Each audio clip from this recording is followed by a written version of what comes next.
ሰላም ጤና ይስጥልን ውድ የኢትዮጵያ ሪፖርተር ዩቲዩብ ቻናል ተከታታዮች፣ ወቅታዊና ትኩስ መረጃዎች እንዲደርሷችሁ የኢትዮጵያ ሪፖርተር ዩቲዩብ ቻናልን ላይክ፣ ሰብስክራይብ እና ሼር እንድታደርጉ እናስታውሳለን። በዛሬው ዝግጅታችን ከአንጋፋዋ ፖለቲከኛ ዶክተር ራሄል ባፌ ጋር በወቅታዊ የኢትዮጵያ ፖለቲካዊና ዲፕሎማሲያዊ እንዲሁም ከመጪው ምርጫና ሀገራዊ የምክክር ኮሚሽን ሂደት ጋር የተያያዙ ነጥቦችን አንስተን ቆይታ አድርገናል። በቆይታችንም ዶክተር ራሄል ጦርነትና ጉልበት ጊዜያዊ የበላይነት ነው የሚያመጣው፣ ስርዓቱ ለራሱ ስም ሲል ምርጫውን ፍትሐዊ ማድረግ ይጠበቅበታል፣ ፓርቲና መንግስት መደባለቁ የምርጫ ቦርድ ገለልተኛነትን ይፈትናል የሚሉና ሌሎች ነጥቦችንም አንስተዋል። አብራችሁን ቆዩ።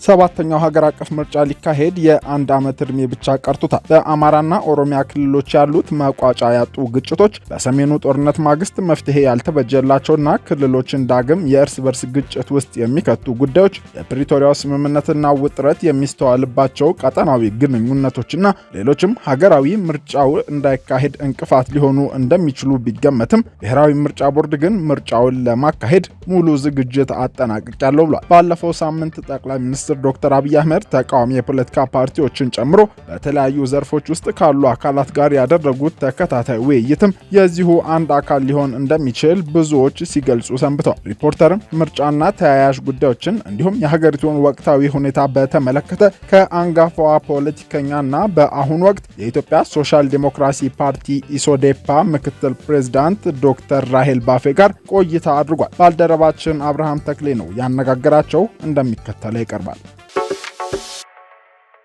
ከተቃዋሚ ፓርቲዎች አንጻር እሱም ያው አንድ በሀገሪቱ ውስጥ የሚንቀሳቀስ አንድ ፖለቲካ ፓርቲ አባል እስከሆኑ ድረስ በሀገሪቱ ያለው የፖለቲካ ላንድስኬፕ ውስጥ እንዴት ነው ለፖለቲካ ፓርቲዎች ምቹ ነው ማለት ይቻላል? እንዴት ይገለጻል? ላንድስኬፑ በጣም ዝግ ነው ባይዘወይ። ምክንያቱም ፖለቲካ ፓርቲዎቹ በተለይ ተቃዋሚዎቹ ለፕሮፓጋንዳው ፍጆታ እንዲታዩ ነው እንጂ እንዲደመጡ የሚያስችል ላንድስኬፕ የለውም። አካታች ስራም ለመስራት ስርዓቱ ፈቃደኛ አይደለምና የመደመጥ እድሉም እንደገና በአግባቡ ሀቀኛ ውይይትን ወይም ሀቀኛ ንግግር ከመሪውም የማዳመጥ እድል እንኳን የለም። ደብል ፐርሰናሊቲ የውስጥ እና የአንደበት አንድ አለመሆን፣ በተናገሩት አለመገኘት፣ ይሄ ራሱ እንድንራራቅ፣ እንዳንደማመጥ ትልቅ ፋክተር ነበረ። ስለዚህ ፓርቲዎች በነጻነት ስራቸውን ለመስራት የሚያስችል ምህዳር አለን የሚያስችል ደረጃ ላይ ደርሰናል ወይስ አልደረስንም? አያስችልም፣ የለም። ግን ያ አለማስቻል ሰርፕራይዚንግሊ በገዢው ፓርቲ ብቻ ሳይሆን በተቃዋሚዎችም ግብአት ነው እዛ ጋር የደረሰው። አየህ፣ ተቃዋሚዎቹ የተወሰኑት ለሰርቫይቫል ኢሹ የተፈጠሩ ናቸው። የተወሰኑት ገዢው ፓርቲ ራሱ የፈጠራቸው ናቸው እና እነዚህ ከገዢው ፓርቲ ጋር ቶታሊ ሲደመሩ ላይክ ከ50% በላይ እስከመሆን ይሄዳሉ ከጋራ ምክር ቤት አባል ፓርቲዎች ማለት ነው። ያ ማለት ስርዓቱ ሪል ዲሞክራሲ ወደ መሬት እንዲወርድና እንደው አትሊስት ቤዚክ ነገሮች እንኳን መሬት ላይ እንዲያርፉ እንዳያደርግ ላይክ አሁን አንደመጥም ብለን ስንል ካልተደመጥን ደግሞ ተሰባስበን ወይም ህዝብም ደግሞ ካልተደመጠ አስገድዶ የመረጠው መሪ እንዲያደምጠው ማድረግ ይቻል ነበር በአንድነት ቢቆምና ነገሮችን እንደ ሀገር ማስተዋል ቢቻል። ግን ያ ስላልተቻለ ከነድክመቱ ነው ባይዘወይ ስርዓቱ እየሄደ ያለው ጠንክሮ በቃ ምንም ባላዳምጥ ምንም ችግር የለም በሚል አቋም ማለት ነው ከነድክመቱ ቢኮዝ ኦፍ የተቃዋሚው ጎራ ድክመት። ስለዚህ ሁለቱም ነው ያዋጡ። ስለዚህ በእኔ እይታ ሌላው ነገር ምንድነው ዶክተር በቀኑ ከጠቅላይ ሚኒስትሩ ጋር የፖለቲካ ፓርቲዎች ውይይቶችን አድርገው ነበርና እሱም የዛ አካል ነበሩና እንዴት ነበር? ምን ያህል ጥያቄዎቻችሁ ተመልሰዋል በስብሰባው ጊዜ? እኔ በአጋጣሚ እሱ ስብሰባ ላይ አልነበርኩም፣ ግን ተከታትያለሁና ብዙ ሀገራዊ ጉዳዮች አልተነሱም። በአብዛኛው የአካባቢ ጉዳዮች ደግሞ ፌርሊ አዳርቶ ሁሉንም እጅ እንደ ሁኔታው መቀበል አለመቻል ሜቢ ያ ደግሞ ለኔ ፐርፐስሊም ወይም ባለማወቅም የተሰራ ሊሆን ይችላል። ግን የእጅ አቀባበሉም ሁሉን ያማከለ አልነበረምና ውይይቱ ብዙም ወቅታዊ ችግሮቻችንን፣ አገራዊ ችግሮቻችንን አሁን ላለንበት ሁኔታ መፍትሄ የመፈለግና አቅጣጫ የማሳየት ሁኔታን አላካተተም ሳዳምጠው ማለት። በእለቱ ግን ስብሰባው ውስጥ አልነበርኩም። ምን ያህል አሳታፊ ነበር? የእናንተ ፓርቲስ ምን ይዞ ቀርቧል? እዛ ላይ ተወካዮች መቼም ቀርቧል ብዬ አስባለሁ።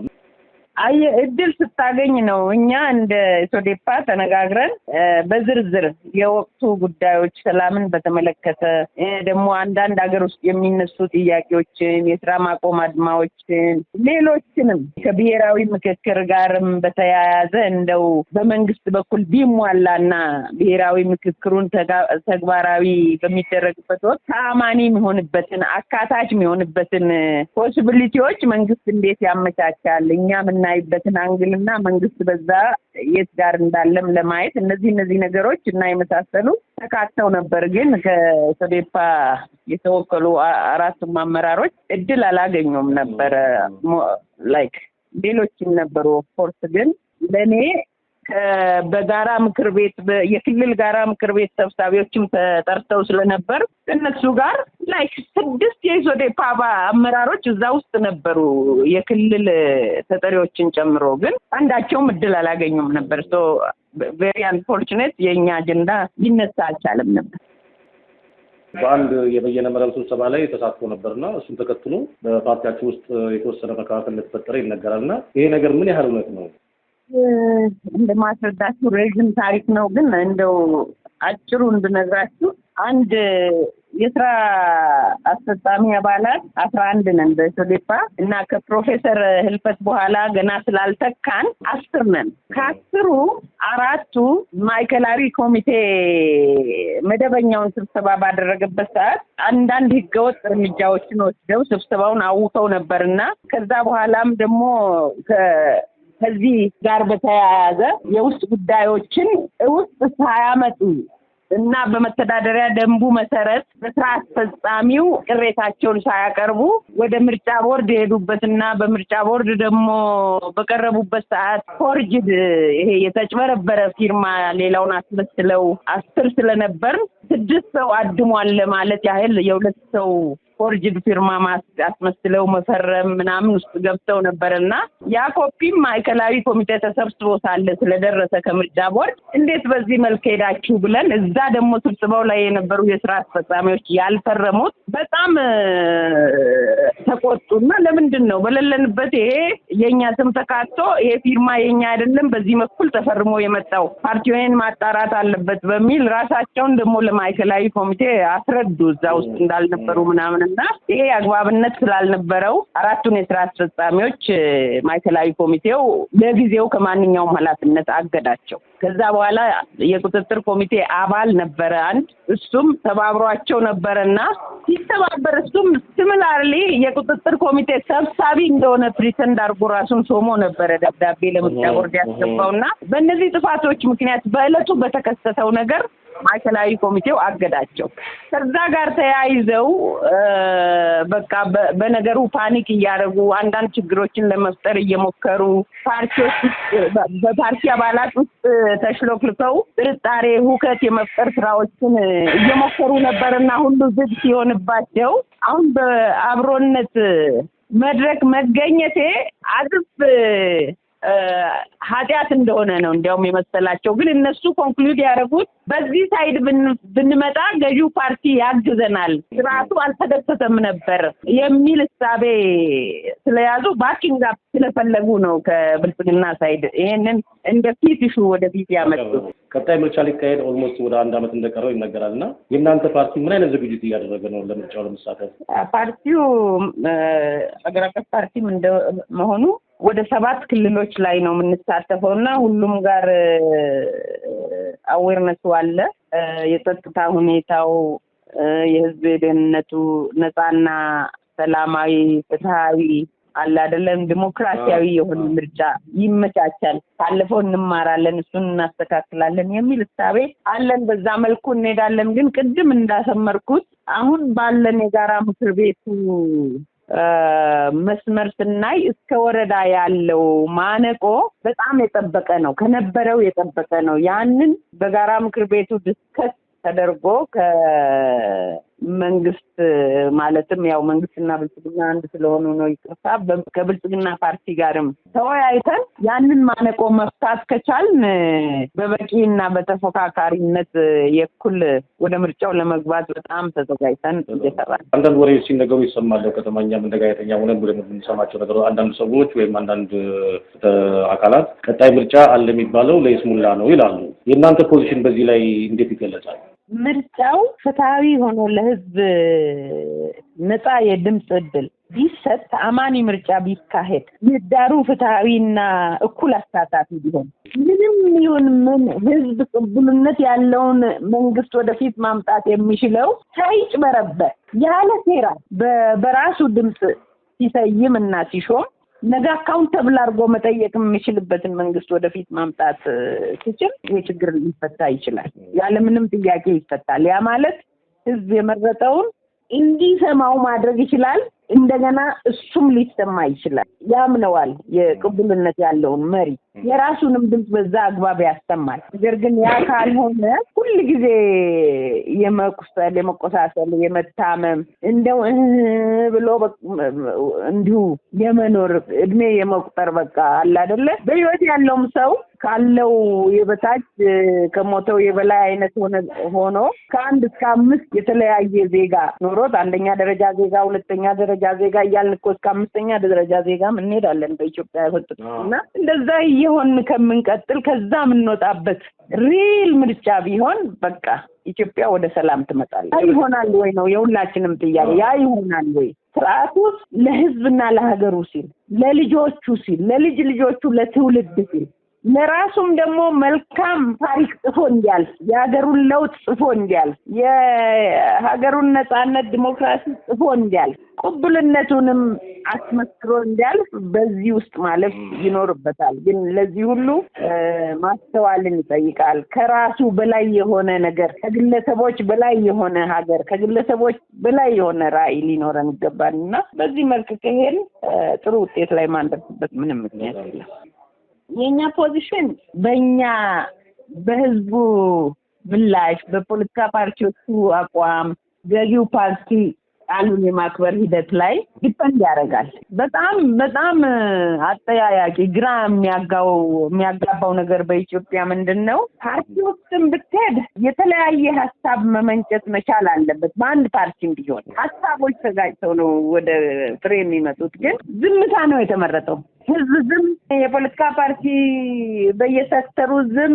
ሁልጊዜ ሰንትራላይዝድ የሆነ ከላይ ወደ ታች የሚፈስ ነገር ካልሆነ ፌደራሊዝሙ ተግባራዊ ሆኖ ሀሳቦች ከሁሉም ሰሮች የመምጣት ነገር፣ የመነጋገር ነገር፣ የጋራ መፍትሄ ለጋራ ሀገራችን የጋራ መፍትሄ የማምጣቱ ነገር አይስተዋልም፣ የለም። ስለዚህ አሁን እነዚህ ነገሮች ላይ መሰራት እንዳለባቸውና ይሄ መፍትሄ ማግኘት እንዳለበት ሀቀኛ ድርድር፣ ሀቀኛ ውይይት ከገዢው ፓርቲ ጋር መኖር እንዳለበት አስባለሁ። ለምን ገዢው ፓርቲና መንግስት አንድ ስለሆነ ምርጫ ቦርድም በራሱ የሚያደርገው ነገር የለም። ላይክ ሁሉንም የመንግስትን የአስተዳደር ቼይን ነው ተጠቅሞ ወደ ታች መውረድ የሚችለውና ያ እንዴት ከፓርቲው ቦክስ ወጥቶ በመንግስታዊው ቅርጽ ሁሉን እኩል የኢትዮጵያ ህዝብ የኢትዮጵያን ዜጋ እኩል ማገልገል እንዳለበት ተገንዝቦ የፓርቲውን ለፓርቲ ጽህፈት ቤት ሰጥቶ የመንግስታዊውን ስራ ግን ተአማኒና ፍትሃዊ በሆነ መንገድ ማውረድ የሚችልበትን መንገድ በቁርጠኝነት ከሰራና ያንን ካሳካ አይ ቲንክ በጣም የሚያስደምም ውጤት ሊኖረው ይችላል። ሰላማዊ እና ፍትሃዊ መሆን አለበት። እያንዳንዱ የፖለቲካ ፓርቲ ድርሻውን መወጣት፣ ሰላማዊ በሆነ መንገድ ፕሮግራሙን ማስረዳት መቻል፣ ለውጦቹን ደግሞ የሚፈለጉትን የሀገሪቱን ለውጦች በምን መልኩ እንደሚመጡ፣ ህዝብ ምን ማድረግ እንዳለበት፣ ከፓርቲው ምን እንደሚጠበቅ፣ ከመንግስት ምን እንደሚጠበቅ፣ ከሚዲያ ምን እንደሚጠበቅ የአንበሳውን ድርሻ ይዛል ሚዲያው። አሁን ሚዲያዎች ብዙ ጊዜ ምን ይሸጣል ነው እንጂ ምን ሀገሬን ይጠቅማል ሲያስቡ አላስተውልም። በጣም ይቅርታ፣ ሁሉ ባይሆኑም በጣም በርካታዎች። ስለዚህ እነዚህም አደብ ገዝተው አሁን ይሄ ዝም ብሎ ገንዘብ ከመልቀም ይልቅ አገር የማዳንን ነገር፣ አስታራቂውን ነገር፣ አካታቹን ነገር የሁሉ የሆነ እና ላይክ አንድ ሰውነትም እኩል እንደሆነ ለሂውማን እንደሌለ ያንን ግልጽ በሆነ መልኩ ከሚያጋጭ ነገር በተሻለ መልኩ የሚያስታርቅ ነገር ይዘን ሁላችንም በየቦታው የየድርሻችንን ከተወጣን መፍትሄ እንሆናለን ለሀገራችን ብዬ አስባለሁ። አንድ ፖለቲካ በሩቅ እስኪባል ድረስ የሄደበት እኮ ፖለቲካው ነፃ ካለመሆኑ የተነሳ የመጠፋፋት የሴራ ፖለቲካ መሆኑ ነው እኮ ሌላውን እያሸሸ ያለው። የአንድን ሰው ህይወት የሚነጥቅ፣ ቤተሰቡን የሚበትን፣ የሚያስገድል፣ የሚያሳስር መሆኑ ሀሳቦች ላይ መነጋገሩ የጠረጴዛ ዙሪያ ውይይቱ መጥፋቱ ነው ሰዎችን እዛ ውስጥ የከተተውና እነዚህ የሚቀረፉበትን አካሄድ በትክክል ማየትና እሱ ላይ መስራት ተገቢ ነው። የመጨረሻ ጥያቄ ግን ብዙዎቹ ደግሞ ጠቀስ አድርገዋታል እዛ ጋር ግን እንደው ማሰረጊያ ስለፈለኩና በአገሪቷ ውስጥ ያሉ ብዙ አይነት ችግሮች አሉ። ፖለቲካ ችግር አለ፣ የጸጥታ ችግር አለ፣ ብዙ ነገሮች አሉ። ያው እንግዲህ ብዙ ነገሮች እያሳለፍን ነውና እንደው በመጨረሻ በአገሪቷ ዘላቂ የሆነ ሰላም ለማምጣት ከመንግስት ምን ይጠበቃል? ከተቃዋሚ ፓርቲዎች ምን ይጠበቃል? ከህብረተሰቡ ከራሱስ ምን ይጠበቃል ይላሉ? ከህዝብ ጀምራለሁ። ህዝብ መብቱን የሚጠይቅ ህዝብ መሆን አለበት። መሪውን ፈቅዶና አውቆ መምረጥ መቻል አለበት። ተጠያቂም ማድረግ መቻል አለበት። ይችላል። ህዝብ እኮ ሰላማዊ አቋሙን ይዞ ሊደመጥ ማስገደድ ይችላል። ያንን ማድረግ አለበት ብዬ አስባለሁ። ተፎካካሪ ፓርቲዎች አሁን ተፎካካሪ ብዙ ጊዜ እኩል ሜዳ ካልኖረ፣ እኩል የመሮጫ መሳሪያ ካልኖረ ፉክክር አይደለም። እሱ ግን አስቻይ ሁኔታ ቢኖር ተፎካካሪዎች አትንኳቸው ብለው እንደ ጦር የሚፈሩ ሳይሆኑ የመፍትሄ አካል ናቸው ብሎ ህዝብም መንግስትም የሚያምናቸው የሚቀርባቸው መሆን አለባቸው ፓርቲዎች ማለት ነው። ፓርቲዎች እኮ አሁን ፖለቲካ በሩቁ እንደተባለው ነው። የፖለቲካ ፓርቲዎች በተሰበሰቡበት ሲቪል ሶሳይቲ ሲገኝ ወይም የሆነ ሲቪል ኦርጋናይዜሽንስ ጋር የተያያዘ ስብሰባ ቢኖር አትንኳቸው ተብሎ ተፈርተው ነው የሚያልፉት። ኤኒታይም ፓኒክ ማድረግ፣ ኤኒታይም ኔጌቲቭ ሳይድ መያዝ ይችላሉ ተብሎ የሚገመት። ከዚህ ወጥተው ፖለቲካ ፓርቲዎች የመፍትሄ አካል ናቸው። በቃ እነሱ ጋር ቢወራ ከነሱ ጋር ብንወያይ መፍትሄ እናገኛለን፣ ድምጻችን ይሆናሉ፣ እውነተኛውን የህዝብ ድምጽ ይዘው ይቆማሉ፣ ከራሳቸው የሚበልጥ ነገር የሚበልጥ ራዕይ አላቸው ብሎ ህዝብ የሚተማመንባቸው መሆን አለ። እዚህ ላይ መስራት ይኖርብናል። በመንግስት በኩል ሌላ ምንም አይደለም፣ አመቻች ሆኖ ነፃ ሜዳ፣ ፍትሃዊ፣ ተአማኒ ምህዳር መፍጠር አለበት። ቁርጠኛ መሆን አለበት። ለዚህ ጦርነት፣ አለመደማመጥ፣ ደግሞ እርስ በርስ የመጠፋፋቱ ነገር የኃይል የበላይነት ቢኖርም ኢኮኖሚካል የበላይነት ቢኖርም ምንም አይጠቅምም። ተመልሶ የልጅ ልጆቻችንን ወደ ችግር እያስገባ የሚቀጥል እንጂ መፍትሄ የማይሆን ነገር ስለሆነ ይሄንን አፐር ሃንድ ለሰላም መጠቀም አለበት መንግስት። ይሄን አፐር ሃንድ በነፃነት ዜጎች የሚንቀሳቀሱበትን በሰላም ደህንነታቸው ተጠብቆ በጉዳያቸው የሚነጋገሩበትን መሪያቸውን የሚመርጡበትን ምህዳር የሚያመቻችበት ማድረግ አለበት። የፐብሊክ ገንዘብም ደግሞ ለዚህ ጉዳይ ሲጠቀም ያለ ልዩነት አካታች በሆኑ መልኩ የፖለቲካ ፓርቲዎችን ማስተናገድ መቻል አለበት መንግስት። እንደ ብልጽግና ሳይሆን ብልጽግናን እንደ አንደኛው የፖለቲካ ፓርቲ አካል በማድረግ በመንግስትነት ሳይዱ የማመቻቸትና የመታመን ስራ መስራት፣ ሪል ኮሚትመንት ቁርጠኛ በቃ ጽናት ያለውን ነገር ማዘጋጀት ይኖርበታልና በዚህ አግባብ ከሄድን አሁን በጣም የተቸገርንበት ለምሳሌ መንግስት ብልጽግና የሚወስደውን ነገር መንግስት ይወስዳል። ያንን አቋም ብልጽግና እና መንግስት ሴፓቸውን ለመቀያየር ይቸገራሉ። አንድ አይነት ይሆናል ሁሉም ጋር እና ያንን ልዩነት መፍጠር ይችላልና ስርዓቱ ያንን ቢሞክር ይወትን ሰውተው ስፔሻል ስላደረግን በሪፖርተርስም በጣም አመሰግናለሁ። እኔም በጣም አመሰግናለሁ። የተወደዳችሁ የኢትዮጵያ ሪፖርተር ዩቲዩብ ቻናል ቤተሰቦች ወቅታዊና ፈጣን መረጃዎች እንዲደርሷችሁ የዩቲዩብ ቻናላችንን ላይክ፣ ሰብስክራይብ እና ሼር እንድታደርጉ እናስታውሳለን። መልካም ጊዜ ተመኘን።